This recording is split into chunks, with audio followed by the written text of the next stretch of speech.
হামির প্রাদুর্ভাব ও শিশু মৃত্যুর ঘটনায় দায়িত্বে অবহেলা এবং সময় মতো হামির টিকা আমদানিতে ব্যর্থতার অভিযোগ এনে অন্তর্বর্তী সরকারের সাবেক প্রধান উপদেষ্টা ডক্টর মোহাম্মদ ইউনূস সহ ৫ জনের বিরুদ্ধে মামলার আবেদন খারিজ করে দিয়েছে আদালত। আবেদন পরবর্তী শুনানি শেষে আদালতে আদেশ দেন।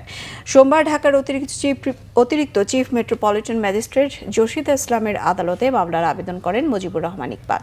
তিনি কিশোরগঞ্জ ৫ আসনের স্বতন্ত্র সংসদ সদস্য এবং বসুন্ধরা ওয়েলফেয়ার সোসাইটির বর্তমান সভাপতি।